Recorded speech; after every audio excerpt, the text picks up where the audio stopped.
Komisi Pemberantasan Korupsi menetapkan 3 orang tersangka dan 2 korporasi dalam kasus korupsi penyaluran bansos beras dengan penghitungan kerugian negara sementara dalam kasus ini senilai 200 miliar rupiah.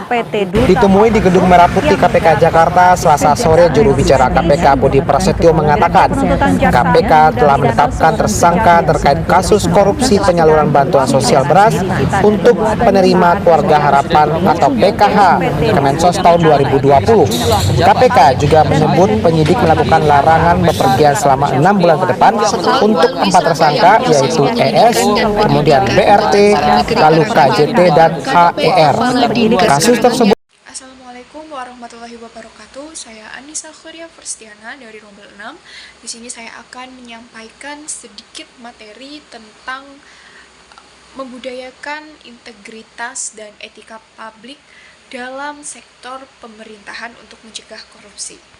Korupsi adalah tindakan tidak jujur atau kejahatan yang dilakukan oleh individu atau organisasi yang menyalahgunakan wewenang atau jabatan untuk kepentingan pribadi atau kelompok tertentu. Hal ini dilakukan secara tidak sah. Korupsi menjadi masalah yang cukup serius di Indonesia. Hal ini harus ditangani setegas mungkin dan secepat mungkin. Mungkin hal ini tidak bisa dihapus dari Indonesia, akan tetapi bisa diminimalisirkan dengan beberapa regulasi dan ketegasan daripada aparat penegak hukum.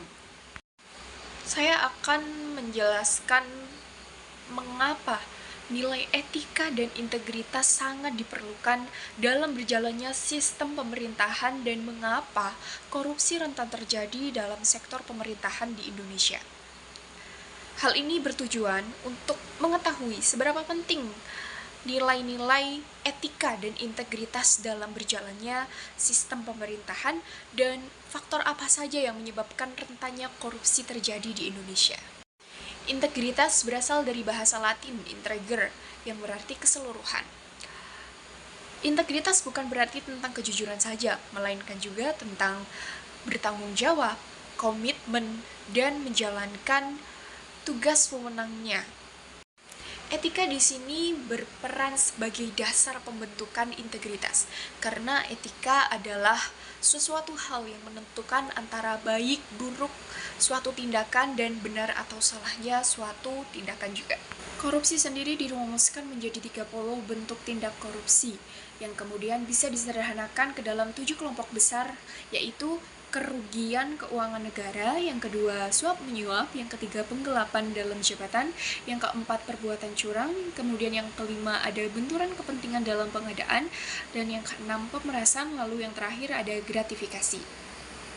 Dibuatnya banyak regulasi untuk menangani kasus-kasus korupsi. Tentunya banyak sekali kasus korupsi yang terjadi di Indonesia. Akan tetapi hal ini menunjukkan bahwa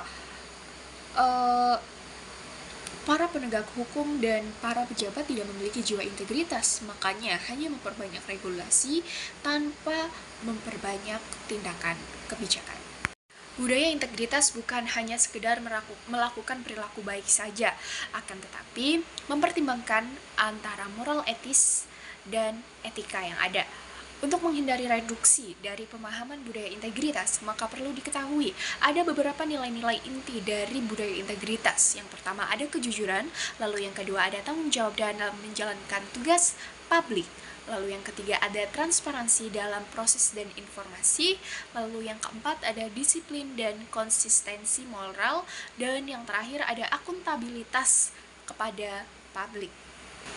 Hal ini ditujukan untuk meningkatkan kepercayaan publik terhadap pemerintah dan terhadap pengesahannya regulasi yang ada. Untuk membentuk budaya integritas sendiri dalam sektor pemerintahan, diperlukan beberapa poin yang harus dijalankan. Yang pertama ada kepemimpinan yang berintegritas, lalu yang kedua ada sistem organisasi yang transparan, lalu yang ketiga ada pengawasan yang tegas dan kontrol internal, lalu yang terakhir ada keterlibatan publik. Mempraktekkan atau membudidayakan budaya integritas dalam sektor pemerintahan tentunya banyak sekali tantangan. Beberapa tantangan yang bisa saya sebutkan, yang pertama ada budaya birokrasi lama. Jadi beberapa masyarakat Indonesia dalam menjabat sebagai orang penting dalam sektor pemerintahan masih menggunakan birokrasi lama yang berupa nepotisme, patronase, dan feudalisme. Lalu yang kedua ada lemahnya sanksi yang diberikan kepada pelanggar dan penegak hukum tidak bersikap tegas. Lalu yang ketiga ada konflik kepentingan yang tidak dikelola secara baik, dan yang terakhir adanya kurangnya keteladanan pimpinan. Sekian materi yang bisa saya paparkan dari tulisan artikel yang saya buat untuk tugas pendidikan anti korupsi. Sekian dari saya, kurang lebihnya mohon maaf. Wassalamualaikum warahmatullahi wabarakatuh.